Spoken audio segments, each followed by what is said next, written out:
Welcome to our channel Master of Social Work. If you are new, please subscribe and join our community. This channel is dedicated to providing information on social work, NET, JRF and PhD programs. For the latest updates, join our Telegram and WhatsApp channels and follow us on Facebook and Instagram. Let's begin.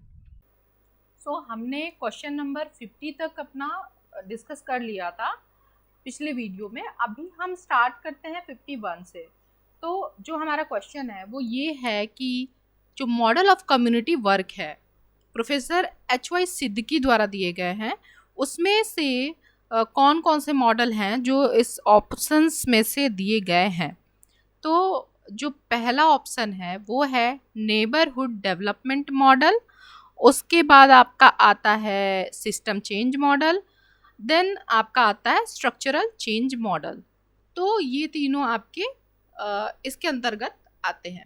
ठीक है, चलिए तो इसमें option आपके कौन से मिल जा रहे हैं एक बार देख लेते हैं।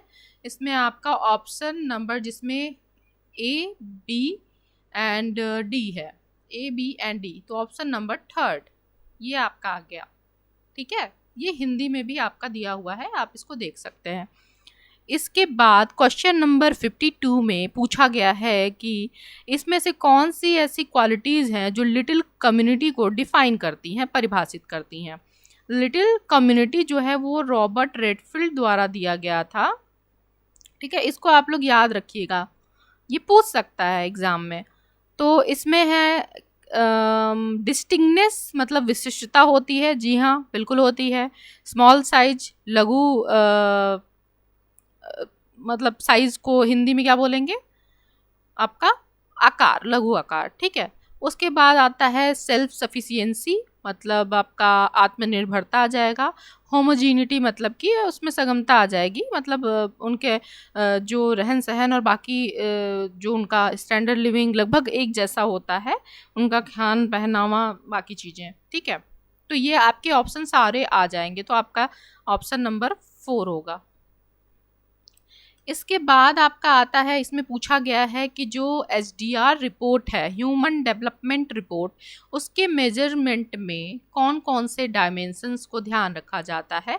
और देखिए इससे क्वेश्चन और बन सकता है कि HDR जो रिपोर्ट जो रिलीज होती है ये किसके द्वारा होती है, तो ये भी एक क्वेश्चन बन सकता है यहाँ से। तो ये आपका हो जाएगा UNDP। ठीक है, तो UNDP के द्वारा HDR जो डेवलपमेंट रिपोर्ट दी जाती है, ह्यूमन डेवलपमेंट रिपोर्ट, इसमें क्या क्या डायमेंशंस होते हैं। तो आपका आता है लॉन्ग हेल्दी लाइफ, मतलब जिसको हम लाइफ एक्सपेक्टेंसी की बात करते हैं। ठीक है, यहाँ पे वर्ड्स थोड़े से लिख दिए जाएंगे चेंज करके, लेकिन मीनिंग वही होगी, तो इसका ख्याल रखिएगा, इसके लिए बहुत ज़्यादा कंफ्यूज नहीं होना है।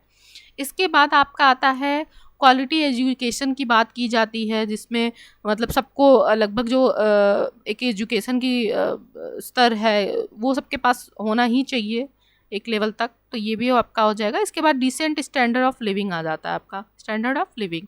ठीक है, तो A, B and C option number 1। अब आपका आता है कि जो पर्सन विद डिसेबिलिटीज़ एक्ट है आपका 2016, जिसमें राइट्स की बात की गई है। तो ये आपका इसमें कौन कौन से इस अमेंडमेंट में डिसेबिलिटीज़ को जोड़ा गया था। ठीक है, तो इसमें आपका जो ये था मल्टीपल सिलेरेसिस, ठीक है, सिलेरेसिस आपका आ जाएगा, पार्किंसंस डिजीज़ आपका आ जाएगा, और thalassemia. A, B and D इसमें ऑप्शन आपको मिल जाएगा, ऑप्शन नंबर 4। ठीक है, इसके बाद आपका क्वेश्चन है, इसमें ये पूछा जा रहा है कि इसमें से जो वॉलंटरी ऑर्गेनाइजेशन होती है उनके लिए एक्सटर्नल टास्क रिक्वायरमेंट के पार्ट कौन कौन से हैं। तो यहाँ पे देखिए, इसमें आप जब इतना है तो आप इसमें से एक्सक्लूड करने का करिए कि कौन सा नहीं होगा, तो वो ज़्यादा आसान हो जाएगा। तो यहाँ पे स्टाफ इनका इंटरनल पार्ट होता है ना, तो ये ऑप्शन छोड़ दीजिए आप। बाकी देखिए गवर्नमेंट जो होता है वो एक्सटर्नल ही होगा, फंडिंग एजेंसी जो फंड दे रही हैं, अदर वॉलंटरी ऑर्गेनाइजेशन जिनके साथ ये कोलैबोरेट करके काम कर रहे होंगे, और नेटवर्क्स जो इनके होंगे। ठीक है, तो आपका A, B, D and E ये कहाँ पे आपको ऑप्शन मिल रहा है, ये रहा आपका ऑप्शन। यहाँ देखिए सबसे आसान तरीका है कि इसको एक्सक्लूड करिए, एलिमिनेट करिए, तो इसमें सब में C है, तो ये तीनों ही ऑप्शन ऐसे आपके गलत हो जाएंगे। ठीक है। फिर इसके बाद आपका अलग जो नेक्स्ट क्वेश्चन है वो ये है कि इनमें से कौन से ऐसे फीचर्स हैं जो right of person with disabilities act 2016 के तहत आते हैं। ठीक है, तो यहाँ पे मेंटल इलनेस को स्पेसिफाई किया गया है एज अ डिसेबिलिटी, ये बात सही है, स्पेसिफाइड किया गया है डिसेबिलिटी के मतलब एज अ डिसेबिलिटी। फिर आपका आता है कि right to free education, free education की यहाँ बात की जा रही है, children between 6 to 18 years benchmark with disabilities, ये भी सही है आपका। फ्री एजुकेशन 6 से 18 वर्ष के जो बच्चे हैं जो बेंच मार्क है डिसेबिलिटीज़ के, उनको दिया जाएगा। फिर आपका आता है 7.5 reservation in seat government and government aided जो आपके हायर एजुकेशनल इंस्टीट्यूशन है, तो ये आपका नहीं है, ये आपका गलत हो जाएगा। फिर है 4% reservation for certain class, 4% reservation की बात की जा रही है certain class person with bench mark disability government job में। ठीक है, तो ये भी आपका सही है। तो ए, बी एंड डी कहाँ पे आपको ऑप्शन मिल रहा है? ये आपका क्वेश्चन नंबर ऑप्शन नंबर 2। और इसका जो आपका है, ये आपका जो हायर एजुकेशन में बात की गई है कि जो सीट्स रिजर्वेशन की बात की गई है, ये है आपका 5% है। ठीक है, तो ये आपका है, याद कर लीजिएगा इसको, अच्छा रहेगा आपके एग्ज़ाम में अगर आता है तो। इसके बाद इसमें पूछा गया है कि इसमें से कौन सी चीज़ है जो कि जो प्रोबेबिलिटी सैम्पलिंग होती है उसमें शामिल सही नहीं है, इसमें से कौन सा प्रोबेबिलिटी सैम्पलिंग के बारे में जो दिया गया स्टेटमेंट है वो सही नहीं है। तो इसमें आपका जो आएगा वो है कि जो हेट्रोजीनियस पॉपुलेशन की बात की गई है कि the more heterogeneous the population the more confidence we can have in the representation of a sample of any particular size, ये आपका सही नहीं है ना। जब आप सैम्पल में इतने सारे हेट्रोजीनिटी होगी, मतलब कि डिफरेंसेस होंगे, तो आप सही तरीके से कैसे वो आप सैम्पलिंग कर पाएंगे, वो गलत हो जाएगा, है ना। तो ये आपका ऑप्शन नहीं होगा, तो ये मतलब कि ये ऑप्शन इसमें नॉट ट्रू में आएगा। ठीक है, इसके बाद आपका आएगा कि जो दिया हुआ है the fraction of the total population that a sample contains does not affect the samples representation unless the fraction is small, तो ये भी बात देखिए गलत है भाई। जब जो टोटल पॉपुलेशन का जो फ्रैक्शन है वो कैसे अफेक्ट नहीं करेगा भाई, करेगा वो, अगर स्मॉल साइज में है तो वो अफेक्ट तो करेगा ही। तो ये ऑप्शन आपका बी एंड सी, ये ऑप्शन है। ठीक है, इसके बाद आपका आता है कि आत्मनिर्भर जो भारत जो प्रोग्राम आया था आपका सेल्फ रिलायंट इंडिया, इसमें कौन से पिलर्स की बात की गई है? ठीक है, तो इकोनॉमी की बात की गई है, जी हाँ, इंफ्रास्ट्रक्चर की भी बात की गई है, सिस्टम्स की बात की गई है, वाइब्रेंट डेमोग्राफी की भी बात की गई है। ये जो डोमेस्टिक मार्केट है ये नहीं इंक्लूड है आपका, तो जिसमें ई है वो ऑप्शंस आप कट कर दीजिए, आपका ऑप्शन मिल गया। यहाँ पे डोमेस्टिक मार्केट की जगह आपका डिमांड है। ठीक है, ये आपका ऐसे हो जाएगा। ठीक, अब आपका आता है नेक्स्ट क्वेश्चन 59। ये आपका है कि जो ये गवर्नमेंट पॉलिसी प्रोग्राम है मेंटल हेल्थ से रिलेटेड, इसमें से कौन सी चीज़ ट्रू है, मतलब जो ये प्रोग्राम्स हैं कौन से बने हुए हैं। ठीक है, तो ये आपका जो नेशनल मेंटल हेल्थ सर्वे हुआ है 2015-16 का, ये सही है, और the mental health care act 2017 सही है। ठीक है, तो ये आपका ऑप्शन कहाँ पे है? A and B, option number 1। चलिए नेक्स्ट क्वेश्चन पे चलते हैं।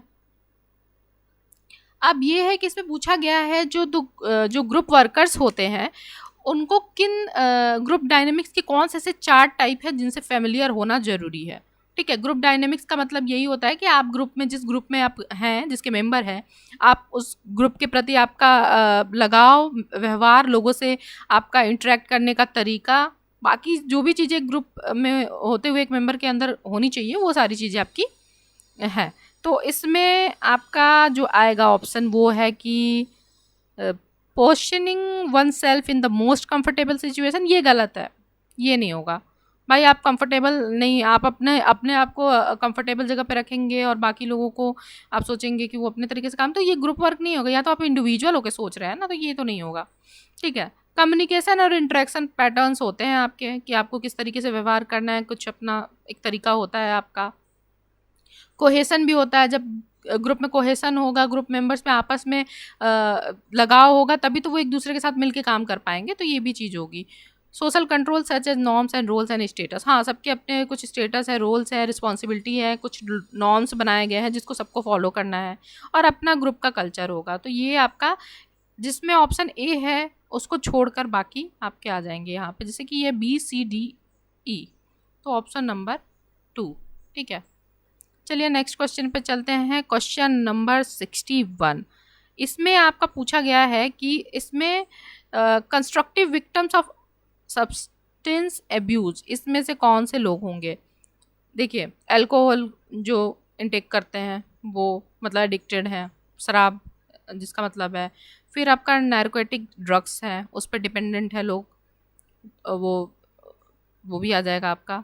फिर आपका आ जाएगा एयर रेटेड ड्रिंक, ये कार्बोनेट जो चीज़ें होती है, जो ड्रिंक में कार्बोनेट्स वगैरह होते हैं, जो कहते हैं ना कि आपका ये कोल्ड ड्रिंक्स वगैरह जो होते हैं ना, ये वो हो जाएगा, तो ये ऑप्शन नहीं है। इसके अलावा है person addicted to pharmaceutical drugs, तो ये आपका आ जाएगा। तो ये आपका A, B एंड D, इसमें कहाँ पे मिल रहा है आपको A, B एंड D, ये आपका ऑप्शन हो गया, ठीक है। चलिए नेक्स्ट पे चलते हैं। आपका यहाँ पे लिखा हुआ है लिमिटेशन और boundaries of the principle of client self determination is result of, मतलब principle of client self determination है जो, वो किस बाउंड्रीज के तहत क्या आता है। तो इसमें जो होता है कि जो यहाँ पे लिखा हुआ है ना, ये the client capacity for positive and constructive self determination, ये इसका रिजल्ट है, ठीक है। फिर फ्रेमवर्क सोशल और मोरल गुड के बारे में जो बात की जाती है, ये उसका भी रिजल्ट है। फिर आपके कुछ लिमिटेशंस अराइजिंग फ्रॉम आपके लॉ एंड अथॉरिटी, ये भी आपका आ जाएगा। इसके बाद है फिर रिटन, आपका जो है unwritten standard and norms community, ये भी आपका आ जाएगा। और limitations arising from agency function, ये भी आपका आ जाएगा, तो ये हो जाएगा आपका, ठीक है। अब इसका है 63 में जो है, इसमें पूछा गया है कि जो वेब्रियन ब्यूरोक्रेसी है इसके टिपिकल फीचर्स क्या हैं, ठीक है। तो ये डिवीज़न ऑफ लेबर की बात करता है, तो जहाँ भाई डिवीज़न ऑफ लेबर की बात आएगी तो वहाँ पे हायरार्की की बात तो आ ही जाएगी, ठीक है। फिर आपका कुछ रेगुलेशंस हो जाएंगे, आपके रिकॉर्ड कीपिंग हो जाएगा, यहाँ पर्सनल नहीं रह जाता है। तो ये आपका देखिए, जिसमें पर्सनल ना हो वो ऑप्शन आप चूज कर लीजिए, यानी ऑप्शन नंबर D छोड़ के जो बच रहा है वो आपका हो जाएगा। ये आपको बहुत तेज़ी से क्वेश्चन सॉल्व करने में हेल्प करेगा। इस तरीके से एलिमिनेशन वाला अगर आप यूज़ करते हैं ना, तो आपका टाइम बचेगा और आप उसको जहाँ पे टाइम टेकिंग क्वेश्चंस हैं आप वहाँ पे यूज़ कर सकते हैं। अब ये जो क्वेश्चन है, इसमें पूछा गया है कि mention the ways of qualitative data analysis differs from quantitative, मतलब क्वालिटेटिव डेटा एनालिसिस को क्वांटिटेटिव डेटा एनालिसिस से कैसे डिफ़र कर सकते हैं, कैसे अंतर आप कर सकते हैं। तो इसमें जो होगा, emphasize on seeking universal generalization rather than sensitivity to context, ये नहीं होगा आपका। Focus on meaning rather than quantifiable phenomena, ये हो जाएगा, क्योंकि आप मीनिंग पे, जो आपका क्वालिटेटिव डेटा है वो मीनिंग पे फोकस करेगा rather than कि क्वांटिफेबल फिनोमिना पे, ठीक है। फिर collection of many data on a few case rather than few data on many cases, ये आपका आ जाएगा, ठीक है। इससे ये एक दूसरे से अलग हो जाते हैं। तो आपका ये ऑप्शन कहाँ दिख रहा है, B&C कहाँ पे है, ये रहा, ठीक है। चलते हैं नेक्स्ट क्वेश्चन पे। अब ये क्वेश्चन है, इसमें पूछा गया है कि जो फोस्टर केयर में जो बच्चे होते हैं एलिजिबल, वो कैसे किस तरीके से होंगे, ठीक है। तो सबसे पहला जो इसमें है कि adoption, children between 6 to 8 years old do not get adopted within period of 2 years, ठीक है, after they legally declared free for adoption, ये होगा। मतलब 6 से 8 वर्ष का अगर बच्चा है और उसे वो अडॉप्ट नहीं होता है 2 वर्ष के अवधि काल में, तो अडॉप्शन के लिए उसको किया गया है, नहीं हो रहा है तो उसको फोस्टर केयर भेज दिया जाएगा। फिर between age 8 to 20 who are declared legally free to adoption but not, ऐसा कुछ नहीं है इसमें, ठीक है। फिर है children between the age of 15 to 21, ये भी नहीं होगा आपका, ये यहीं से क्लियर हो जा रहा है। ये legally free adoption but not, ये perspective adoptive parent within 1 year नहीं होगा। चिल्ड्रन विथ स्पेशल नीड्स, यहाँ पे देखिए स्पेशल नीड्स की बात की गई है इरिस्पेक्टिव ऑफ एज, ठीक है। Do not gate adopted with in a period of 1 year after being legally declare. अब 1 साल के अंदर अगर स्पेशल नीड उसकी है और उसको नहीं किया जा रहा है तो वो भी आपका फोस्टर केयर में भेजा जाएगा। तो आपका ऑप्शन नंबर आ जाएगा 3rd, END। फिर यहाँ पे आपको मैच करना है लिस्ट, यहाँ पे दिया गया है आपके कुछ, जैसे यहाँ पे आपका इधर ऑप्शंस हैं, ये इसकी कि क्या मीनिंग है इसकी, ये आपको यहाँ पे डिस्क्राइब किया गया है। तो जैसे एजिज्म जो होता है इसका मतलब क्या होता है, ये किस चीज़ के लिए, क्या किसके बारे में ये बात करता है, तो ये ऐसे भेदभाव के बारे में बात करता है जिसमें लोगों को उनके लोगों या ग्रुप्स को उनके एज के क्या बोलते हैं आधार पर आप जज कर रहे हो या कुछ डिस्क्रिमिनेट कर रहे हो, तो ये आपका ऑप्शन ये हो जाएगा। फिर एबलिज्म मतलब आपका हो जाएगा जब आप किसी के एबल बॉडीड होने पे डिस्क्रिमिनेशन पे कर रहे हो, तो ये आपका आ जाएगा 3rd। यूरोसेंट्रिज्म, यहाँ पे यूरो का मतलब आप समझ पा रहे होंगे, यूरोप से है। मान लीजिए कोई व्यक्ति है जो यूरोप कल्चर को सुपीरियर मान रहा है, तो वो क्या हो जाएगा, वो उस पर केंद्रित है, तो ये आपका आ जाएगा। फिर एथनोसेंट्रिज्म, जब आप किसी ग्रुप या किसी समुदाय को एक एथनिक तरीके से जजमेंट दे रहे हो, आप उसके बारे में कुछ जजमेंट इन्फीरियर है या बेटर है, कुछ भी आप उसको मतलब उस तरीके से कर रहे हो कि हम सुपीरियर हैं आप इन्फीरियर हो, तो ये आपका एथनो वाला जो आता है, किसी ग्रुप समुदाय से जुड़ा हुआ है, आप इसके वर्ड से ही समझ पा रहे होंगे, तो ये आपका हो जाएगा। अब हमको मैच करना है कि ये कौन सा ऑप्शन था, तो अभी हम देख लेते हैं। तो देखिए यहाँ पे 2 ऑप्शंस मिल रहे हैं जो कि आपका 4th से एक ही ऑप्शन मिल रहा है यहाँ पे, A का 4, B का 3rd एंड ये आपका ऑप्शन मिल जा रहा है, तो यहाँ पे आप देख लीजिएगा। अब आपका आता है ये मैच लिस्ट करना है कि कुछ सोशियोलॉजिस्ट ह्यूमन बिहेवियरिस्ट लिस्ट हैं जो उनके कुछ अपने अप्रोचेज हैं, तो ये आपको मैच कराना है। तो आपका जो एरविंग गॉफमैन है उन्होंने दिया था आपका ये जो ड्रामेटोलॉजिकल अप्रोच है, वो हैरोल्ड गारफिंकल ने दिया था आपका ethno methodological approach, George humans ने आपका दिया था एक्सचेंज, और हर्बर्ट जॉर्ज मिल ने दिया था आपका सिम्बोलिक, ठीक है। तो ये ऑप्शंस आपको देखिए मिल जाएंगे आराम से। तो यहाँ पे आपको कहाँ पे दिख रहा है, जो अगर क्वेश्चन ऑप्शन नंबर डी और सेकंड को हम देखें कहाँ पे दिख रहा है, तो सिर्फ एक जगह पे दिख रहा है। अब हम सबको मैच कर लेते हैं, क्या सी का 4th है यहाँ पे, जी हाँ, बी का 1 है, ए का 3rd है, तो यही ऑप्शन होगा। अब चलते हैं, अब यहाँ पे दिया हुआ है ये कुछ अपने इन लोगों ने अपने अप्रोचेस दिए थे। पाउलो फेरियर का हम जानते हैं कि वो एजुकेशन के बारे में बात करते हैं कि लोगों को एजुकेट करके हम कैसे उनको क्रिटिकली कॉन्शियसनेस के बारे में बता सकते हैं जिससे लोग जागरूक होंगे, तो ये यहाँ पे आ जाता है। फिर सॉल एलेंस्की जो कि रेडिकल अप्रोच के लिए जाने जाते हैं, उनका रेडिकल कम्युनिटी ऑर्गेनाइजेशन में आ जाएगा। फिर बी मूले हैं जो कि अपना प्रिविलेज एंड ऑपरेशंस के लिए काम, जो ऑपरेस्ड लोग हैं उनके लिए उन्होंने काम किया हुआ है, तो वो उससे रिलेटेड है। फिर महात्मा गांधी जो है सोल फोर्स मतलब आत्मबल की बात करते हैं, तो ये आपका ऑप्शन हो जाएगा। तो ये ऑप्शन आपको कहाँ दिख रहा है, ए का सेकंड आपको यहाँ पे दूध में दिख रहा है, तो ये पहले ही हटा दीजिए आप ये। उसके बाद सोल एलेंस्की, बी का 1st यहाँ पे आपको मैच दिख ही रहा है, तो ये यहाँ पे भी क्लियर नहीं हो रहा है। फिर सी का 4th किस में आपको दिख रहा है, सी का 4th जो है आपको ये नीचे दिख रहा है, तो ये आपका ऑप्शन हो जाएगा। अब हम चलते हैं नेक्स्ट क्वेश्चन पे। यहाँ पे देखिए आगे आपके बेवरीज रिपोर्ट से संबंधित आपका सवाल आ गया है, सर बेवरीज ने जिसे दिया था, ठीक है। आपका इसमें दिया हुआ है कि जो 5 जॉइंट्स थे विल्स, वो किससे रिलेटेड प्रॉब्लम से है। तो वांट जैसे कि आपको पता था गरीबी, ठीक है, ज़रूरत गरीबी आपका। फिर हिंदी वालों के लिए भी मैं इसे दिखा देती हूँ। फिर स्क्वालर जो है आपका गंदगी से रिलेटेड है, तो ये आपका होमलेसनेस से आ जाएगा, क्योंकि गंदी झुग्गी झोपड़ियाँ चीज़ हुई उनसे संबंधित था। फिर डिजीज़ आपका बीमारी जो इलनेस से रिलेटेड है, रोग जो है। इग्नोरेंस मतलब यहाँ पे अज्ञानता की बात की जा रही है, जो कि एजुकेशन के डिसएडवांटेजेस जो हैं उनसे रिलेटेड है। फिर आपका जो आइडलनेस है मतलब आलस्य है, वो अनएम्प्लॉयमेंट से रिलेटेड है। तो ये ऑप्शन आपका कहाँ पे मिल रहा है देख लेते हैं। तो वांट जो है पॉवर्टी का थर्ड, ऐसा क्या है, यहाँ पे 2 ऑप्शंस मिल रहे हैं आपको, ठीक है, क्लियर हो गया। अब आपका ये 5वां ऑप्शन देख लीजिए, आइडलनेस अनएम्प्लॉयमेंट, ये रहा आपका, तो आपका राइट ऑप्शन मिल गया।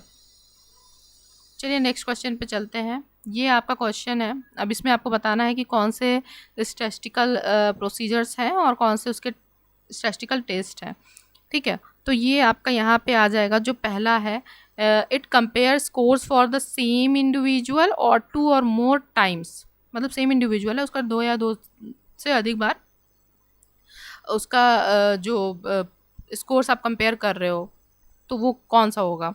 तो इसमें जो होता है एनकोवा जो होता है ये आपका आ जाएगा, ठीक है। इसके बाद है it is a test for the significance of the difference of mean for 3 और मोर ग्रुप्स, मतलब इसमें मीन्स की बात की जा रही है, जो डिफरेंट मीन्स होते हैं उनके सिग्निफिकेंस जो कि 2 या 2 से अधिक ग्रुप के, यहाँ ग्रुप की बात की जा रही है, ठीक है। वहाँ वो चीज़ अलग कि ये खास तौर से आप ध्यान में रखिएगा कि यहाँ पे मीन्स का जो डिफरेंस है उसको देखा जा रहा है 2 या 2 से अधिक ग्रुप्स के साथ, तो ये आपको हो जाता है एनोवा, ठीक। अब इसके बाद आपका आता है test for the significance of the joint occurrence of 2 nominal variables. Nominal variables की बात की जाती है तो आपका काई स्क्वायर आ जाएगा, 2 नॉमिनल ये आपका हो जाएगा। फिर इसके बाद test for significance differences several means taken from the same subject, ये आपका हो जाएगा एमनोआ, ठीक है। तो ये आपका ऑप्शन आपको मिल गया होगा। हम इसको इसमें से आप ऑप्शन देख सकते हैं कौन सा होगा। तो पहले का यहाँ पे हमने अभी कराया था थर्ड, ए का थर्ड आपको 2 जगह पे मिल रहा है, तो ये दोनों कट हो जाएंगे। फिर आपका बी का आपका कौन सा ऑप्शन हमने लगाया था, फोर्थ लगाया था ना, बी का फोर्थ आपको कहाँ पे दिख रहा है, बी का फोर्थ आपको दिख रहा है यहाँ पे, तो ये आपका ऑप्शन हो जाएगा, ठीक है। अब चलते हैं नेक्स्ट क्वेश्चन पे। यहाँ पे फिर आपको लेवल ऑफ मेजरमेंट है और ये कैरेक्टरिस्टिक्स दिए हुए हैं, ठीक है।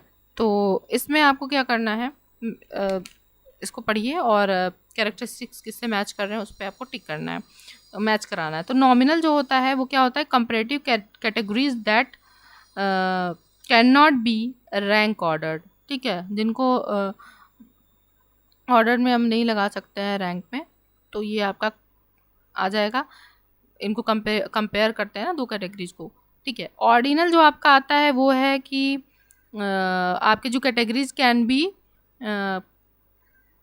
rank ordered but the distance between the categories are not equal across the range, मतलब ऐसा हो गया ना कि कहीं पे 10 है, कहीं पे 15 है, कहीं पे 17 है, कहीं पे 20 है, तो यहाँ पे आपका एक डिस्टेंस जो है वो ऐसा नहीं है कि किसी एक सेम तरीके से है, इसमें डिफरेंसेस हैं, तो वो इस तरीके से हो जाएगा। इसके बाद आपका आता है इंटरवल, इसमें the distance between the categories are initially across the range of categories, ठीक है। आइडेंटिकल की बात की जा रही है यहाँ पे, तो ये आपका आ जाएगा इंटरवल। और रेशियो आपका आता है interval with the zero natural zero, ठीक है। तो ये आपका ऑप्शन हो जाएगा, इसी हिसाब से आप ऑप्शन को चूज कर लीजिए, ठीक है। तो आपको यहाँ पे बी का फोर्थ ये दिख रहा है, तो यहाँ से हम कर सकते हैं, ए का थर्ड है आपका, बी का फोर्थ है, फोर्थ का ऑप्शन और कहीं पे आपको दिख भी नहीं रहा होगा, तो इससे भी आप कर सकते हैं। ये आपको तेज़ी से सॉल्व करने के लिए बस बताया जा रहा है टेक्निक, बाकी आप ऑप्शंस को पढ़ लीजिए अपनी जानकारी के लिए। अब ये कुछ क्राइम्स हैं उनको मैच कराना है एग्जाम्पल्स से, ठीक है। तो इसमें जो आपका क्राइम विदाउट विक्टिम क्या होगा, देखिए इसमें मतलब कि क्राइम विदाउट विक्टिम मतलब इसमें कोई विक्टिम उस क्राइम से रिलेटेड नहीं होगा, तो ये क्या होगा आपका जो गैम्बलिंग और प्रोस्टिट्यूशन है ये आपका आ जाएगा।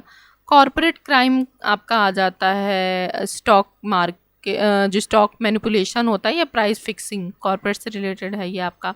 वाइट कॉलर क्राइम जो इसको बोलते हैं सफ़ेद पोश अपराध, मतलब जो अधिकारी लोग या ऐसे लोग करते हैं करप्शन वगैरह से रिलेटेड जो चीज़ें होती हैं, है ना। तो ये आपका आ जाएगा। फिर क्राइम अगेंस्ट प्रॉपर्टी आपका आ जाता है, ये आपका थेफ्ट या ऐसी सारी चीज़ें आ जाती हैं जो प्रॉपर्टी से रिलेटेड है, ठीक है। तो ये आपका ऑप्शन ऐसे हो जाएगा। तो आप इसको भी देख सकते हैं चेक करने के लिए। तो ए का फोर्थ आपको कहाँ पे दिख रहा है, सिर्फ एक ही ऑप्शन में है, तो ये ऐसे ही आप सॉल्व कर लोगे, बाकी को ऐसे ही चेक कर लीजिएगा। अब आपका आता है, ये आपको मैच कराना है कि कौन किससे संबंधित है, नाम किस सोशल वर्क मेथड से। तो केस वर्क जैसा कि हमें पता है मैरी रिचमंड जी है। इसके बाद जो हमारा ग्रुप वर्क है वो है HB ट्रैकर, ठीक है। कम्युनिटी ऑर्गेनाइजेशन हमारा MG रॉस जी हैं। और उसके बाद सोशल वेलफेयर एडमिनिस्ट्रेशन फ्रिनलैंडर, ये आपने अगर एक बार भी पढ़ा होगा तो आपको समझ में आ जाएगा। और यहाँ पे आप क्वेश्चन नंबर 1 से ही इसको सॉल्व कर सकते हैं, मतलब ऑप्शन जो 1 का दिया हुआ है ए का फोर्थ, ये सिर्फ एक आप कहाँ दिख रहा है फर्क जो है थर्ड ऑप्शन, तो ये दोनों तो नहीं होंगे। फिर बी आपने देखा, बी का आपका फोर्थ कहाँ पे दिख रहा है, तो ये रहा आपका ऑप्शन, तुरंत मिल गया। तो ऐसे ही तेज़ी से क्वेश्चंस को सॉल्व करने की कोशिश करिएगा। अब आपका है कि ये कुछ सोशल वर्कर्स जो हैं, जो प्रोफेशनल सोशल वर्क से जुड़े हुए हैं और इनके कुछ एरियाज हैं, तो ये आपको मैच करना है। तो ये हैं आपके जैसे एक शांता रंगनाथन दिया हुआ है, तो ये शांति रंगनाथन है, जिनका जो जुड़ी हुई हैं आपकी social work with substance users, drug adverse and alcoholist. इनकी एक इनका एक फाउंडेशन भी है TT रंगनाथन करके, TT Ranganathan clinical and research foundation करके है, ये उससे जुड़ी हुई हैं, ठीक है। फिर आपके ज़ीरो बिलमोरिया हैं जो कि चिल्ड्रंस के साथ सोशल वर्क से जुड़ी हुई हैं। और इनका अपना आपने सुना होगा जो चाइल्ड हेल्पलाइन है आपका फाउंडेशन, चाइल्ड हेल्पलाइन फाउंडेशन, ठीक है। और इसके अलावा चाइल्ड हेल्पलाइन इंटरनेशनल करके भी है, तो उससे जुड़ी हुई हैं। तो ये है मेधा पाटेकर, हमें पता है कम्युनिटी से जुड़ी हुई हैं, इन्होंने बहुत सारे आंदोलन किए हुए हैं, ठीक है। सुनीता कृष्णन जो है आपकी, ये है जो सोशल वर्क विथ जो ट्रैफिकिंग से रिलेटेड है, गर्ल्स और वुमेन के, ये उससे रिलेटेड है। तो ये आपका ऑप्शन देख लीजिए कहाँ मिल रहा है आपको, एक का थर्ड जहाँ पे 2 मिल रहा है, तो आपका फिर बी जो है उसका फोर्थ ऑप्शन आपको कहाँ दिख रहा है, वो सिर्फ एक जगह दिख रहा है, तो ये आपका ऑप्शन हो गया। तो ये हो गया। तो इसमें देखिए universal declaration of human right जो है आपका आ जाएगा 1948, ठीक है। ए का थर्ड आप देख रहे हो एक ही जगह ऑप्शन में है, तो ये आपका ऑप्शन ऐसे ही क्लियर हो जा रहा है, ठीक है। लेकिन फिर भी हम आगे का देखेंगे। तो जो आपका इंटरनेशनल कन्वेंशन और सिविल एंड पॉलिटिकल राइट्स है वो आपका आया था 1966 में, ठीक है। इसके बाद convention on the rights of child आपका आया था 1987 में। फिर जो इंटरनेशनल कन्वेंशन है elimination of all form of discrimination against women, ये आपका आया था 1979 में, ठीक है। अब चलते हैं हम नेक्स्ट क्वेश्चन पे। ये है आपका नेक्स्ट क्वेश्चन, इसमें पूछा गया है कि जो सबसे पहले इसमें से आपका आया था Indian conference of social work, है ना, सबसे पहले यही आया था।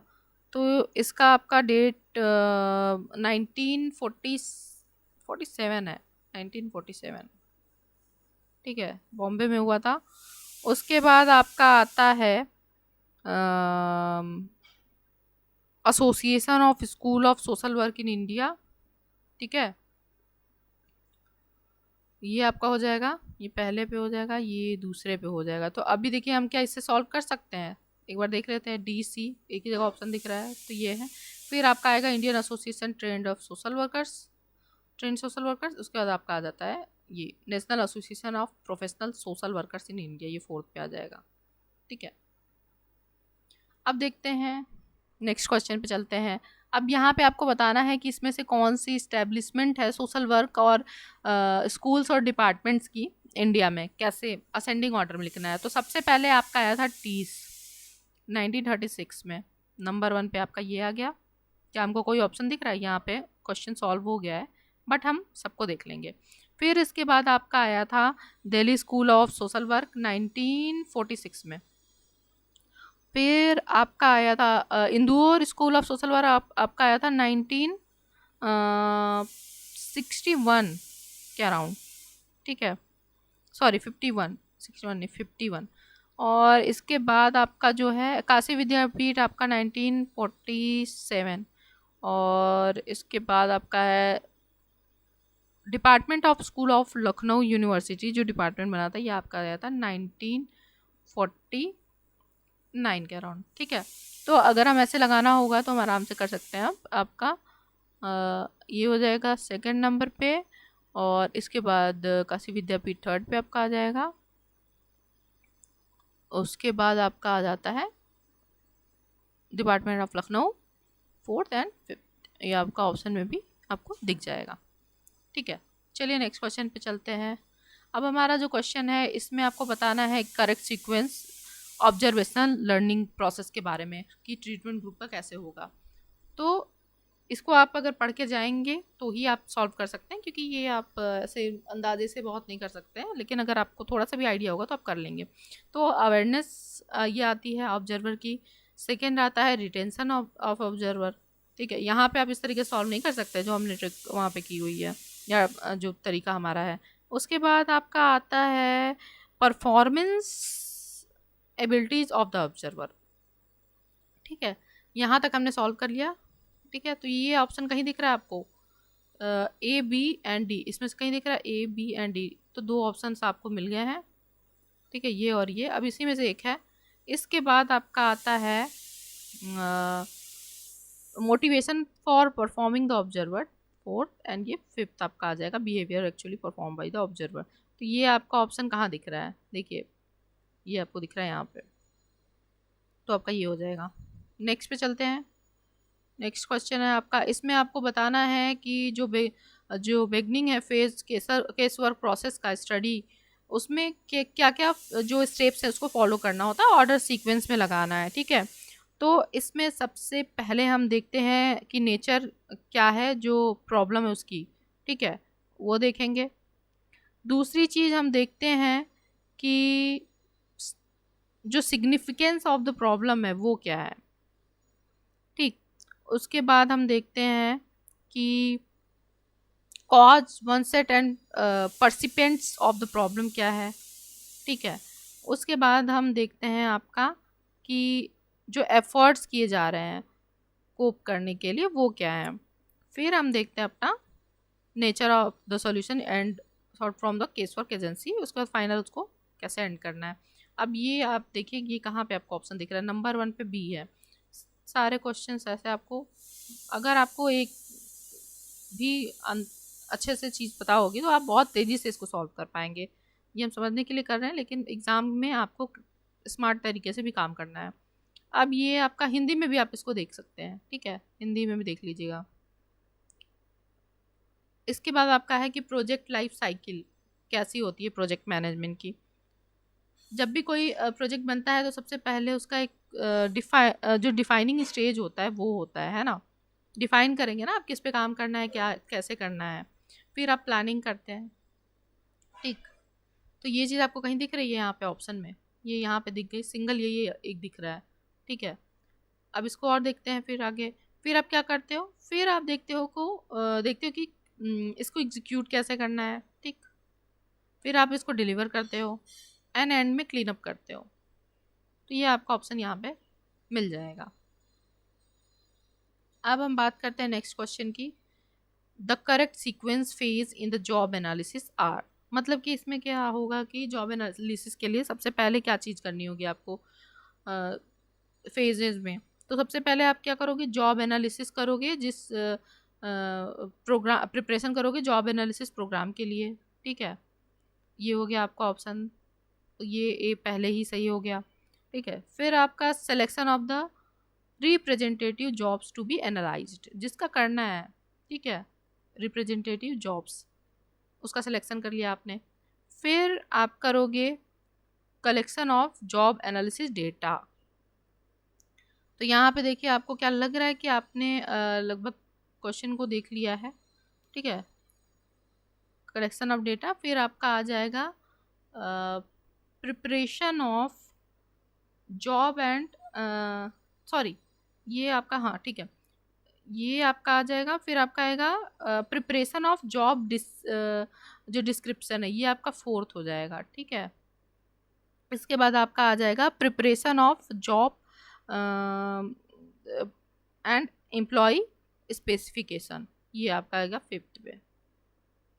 तो क्या ये ऑप्शन आपको सही लग रहा है? ABECD है ना, ये ऑप्शन सही है, तो आप इसको मार्क कर दीजिए। नेक्स्ट क्वेश्चन पे चलते हैं, इसका आप हिंदी में भी देख सकते हो। अब है कि आपको बताना है करेक्ट सीक्वेंस क्या है। तो आपका विज़न जो होता है पहले आता है, किसी भी प्लान प्रोजेक्ट से रिलेटेड जो भी चीज़ें होती हैं प्रोग्राम से रिलेटेड, उसका विज़न पहले आता है, फिर उसका मिशन आता है, फिर उसका गोल आता है, उसके बाद उससे रिलेटेड प्लान या प्रोग्राम आपका आएगा कि आप डिसाइड करोगे कि क्या क्या चीज़ें होंगी उसमें, कहाँ पे बजट सारी चीज़ें आप कहाँ डिस्कस करोगे, वो प्लान या प्रोग्राम में ही करोगे, ठीक है। फिर आपका आएगा स्ट्रेटजीज़ या एक्टिविटीज़ जो आप परफॉर्म करोगे वहाँ पे, ठीक। तो ये ऑप्शन आपको कहाँ दिख रहा है? सीधे सीधे ABC, ये आपका सॉल्व करने का तरीका एक ये हो सकता है कि आपने देख लिया, ठीक है, 2 ऑप्शन ऐसे ही आपके डिस्क्वालीफाई, मतलब वो आपने हटा दिए। उसके बाद आपका ये आपने देख लिया, बाकी के 2 अभी चेक कर लीजिए। तो ये आपका ऑप्शन नंबर D देख रहे हो आप आ रहा है, तो ये आपका हो जाएगा ये वाला, यहाँ पे सबसे लास्ट में आपका D आ रहा है, तो ये आपने कर लिया। अब आपका नेक्स्ट क्वेश्चन है, इसमें आपको बताना है कि ये जो कुछ लेजिस्लेशन जो कुछ कानून बनाए गए हैं वुमेन पे, इनको आपको डिसेंडिंग ऑर्डर में करना है, ईयर वाइज, ठीक है। डिसेंडिंग ऑर्डर में मतलब आपको जो सबसे रीसेंट होगा इनमें से आप उसको सबसे पहले रखोगे, और बाकी के उसके हिसाब से जो जितने पुराने होंगे उनको उस हिसाब से रखेंगे। तो जो सबसे पहला वाला आएगा आपका, इसमें पहले हम सबके बारे में देख लेते हैं कि कौन सा प्रोग्राम कब आया था। तो जो आपका इमोर्टल ट्रैफिकिंग प्रिवेंशन एक्ट है, ये आपका आया था 1956 में, ठीक है। उसके बाद the sexual harassment of women at workplace prevention provision and redressal act आपका आया था 2013 में। फिर कमीशन ऑफ सती प्रिवेंशन आपका आया था 1987 में। फिर आपका डाउरी प्रोविशन एक्ट आया था 1961 में। एंड फिर आपका आया था protection women from domestic violence 2005, ठीक है। तो यहाँ पे हमने सबको देख लिया, अब उस हिसाब से आपको लगा देना है डिसेंडिंग ऑर्डर में। तो आपका सबसे पहले आप ऑप्शन नंबर रखोगे B, ठीक है, कहाँ गया आपका B, ये रहा B, तो यहाँ पे B हो गया। फिर उसके बाद आपका है E, ठीक है, 2005। फिर आपका C आता है कमीशन सती का जो है कमीशन ऑफ सती। फिर आपका D डॉरी। फिर आपका A जो इमोर्टल ट्रैफिकिंग की बात की गई है, तो ये आपका ऑप्शन मिल गया। अब हम बात करते हैं कि जो डिसिप्लिनरी एक्शन होता है वो किस तरीके से होता है। तो सबसे पहले आप कभी देखेंगे जब भी किसी को वार्निंग दी जाएगी तो क्या होगी, वो ओरली दी जाएगी, ठीक है। फिर भी अगर वो चीज़ें नहीं सुधारी जा रही तो फिर उसे रिटर्न में दिया जाता है। अगर उसके बाद भी चीज़ें नहीं ठीक की जा रही हैं, नहीं हो रहा है, फिर भी व्यक्ति उसी तरीके से अपने काम में लगा हुआ है, तो फिर उसकी इंक्वायरी करके उससे फिर जो पनिशिएटिव एक्शन होगा वो दिया जाएगा। तो देखिए यहाँ पे आपका A है, फिर आपका D है, तो ये ऑप्शन आपको कहाँ मिल रहा है, ये रहा आपका ऑप्शन A एंड D। तो यहाँ से ही आपका ये क्वेश्चन सॉल्व हो गया। अब चलते हैं हम नेक्स्ट क्वेश्चन पे। यहाँ पे है आपका कि इसमें सोसाइटीज़ के बारे में करना है कि जो अर्ली टू रीसेंट है। अर्ली टू रीसेंट मतलब कि जो सबसे पहले जो पुरानी होगी और उसके बाद जो जैसे जैसे सोसाइटीज़ आई होंगी। तो सबसे पहले जो सोसाइटी थी वो क्या थी, हंटिंग एंड गैदरिंग सोसाइटीज़ थी, है ना। लोग इकट्ठे होके हंटिंग करते थे, अपना काम करते थे। फिर उसके बाद आया था जो पेस्टोरल सोसाइटीज़ थी, ठीक है। तो सी कहाँ पे आपको ऑप्शन 2 जगह ऑप्शन दिख रहा है, उसके बाद आपका ए कहाँ पे दिख रहा है, यहाँ पे सिर्फ एक ही ऑप्शन में दिख रहा है ना।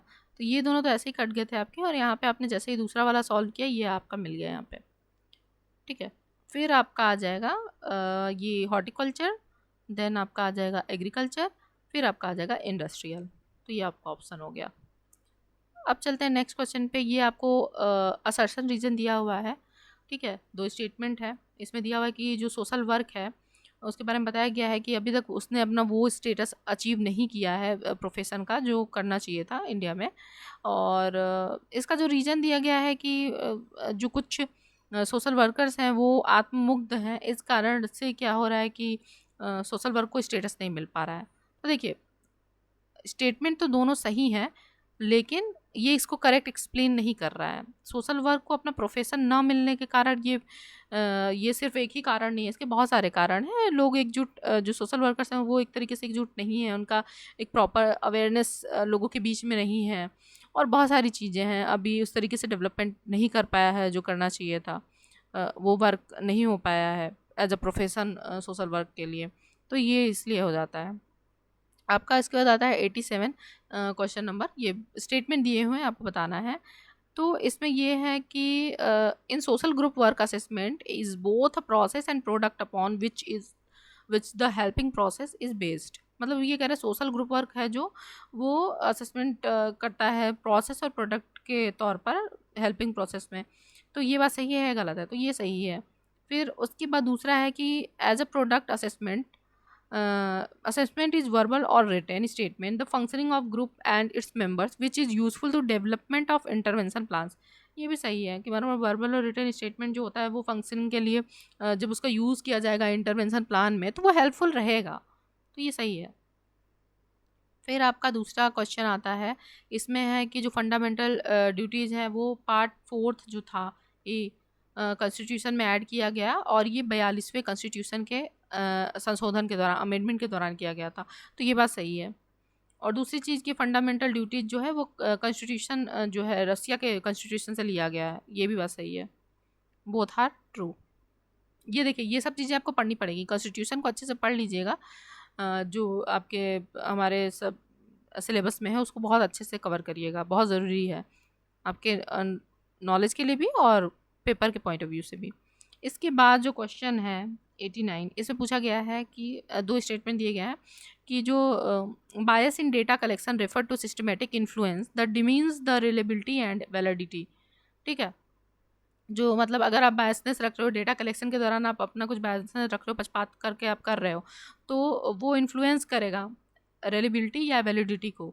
सही बात है, वो करेगा, क्योंकि आप मान लीजिए आपने अपने हिसाब से सारी चीज़ें की हैं, तो क्या वो जो आपका ओरिजिनल जो रिजल्ट आना चाहिए वो नहीं आएगा। आप वो मैनिपुलेट कर रहे हो, चीज़ें गलत तरीके से कर रहे हो, तो वो ये आपका स्टेटमेंट सही है। और ये लिखा है कि bias can be completely eliminated in research. नहीं, ये नहीं हो सकता है, क्योंकि कहीं ना कहीं आपका बायसनेस आ ही जाता है। तो यहाँ पे आपका पहला स्टेटमेंट ट्रू है, दूसरा फॉल्स है। ठीक है, तो ये आपका क्वेश्चन हो गया। अब ये आपका चौथा नंबर का क्वेश्चन है। इसमें है कि असर्शन रीजन है, इसमें दिया है कि जो महिलाओं की स्थिति है भारत में वो बहुत ही निम्न स्तर पे है अभी। ठीक है, निम्न स्तर पे है, तो ये सही है। ये सच्चाई है। अभी हम देख रहे हैं कि अभी भी वो स्थान नहीं मिल पाया है महिलाओं को जो मिलना चाहिए। अभी भी कहीं ना कहीं स्ट्रगल कर रही हैं, साथ में काम करने या बाकी चीज़ों में करने के लिए भी अभी है। अभी भी डिसीजन मेकिंग महिलाओं के हाथ में नहीं है। वो जॉब कर रही हैं, लेकिन डिसीजन वो नहीं ले रही हैं। कहीं ना कहीं उनके फैमिली मेम्बर्स ही डिसीजन लेते हैं। ठीक है, इसका रीज़न बताया गया है कि जो कंट्रीब्यूशन है फैमिली इनकम में वो रिकॉग्नाइज नहीं किया। मतलब वुमेन अगर कोई काम कर रही है, उसका कंट्रीब्यूशन को फैमिली इनकम में रिकॉग्नाइज नहीं किया जाता है।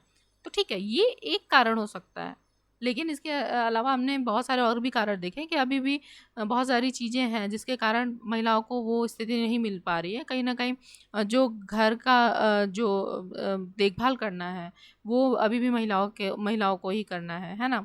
या उनके जो डिसीजंस हैं अभी भी वो कहीं ना कहीं उनके पेरेंट्स या उनके जो पार्टनर्स होते हैं, उनके इन लॉज होते हैं, उनके थ्रू ही लिए जाते हैं। वो सिर्फ कहने के लिए होता है ना।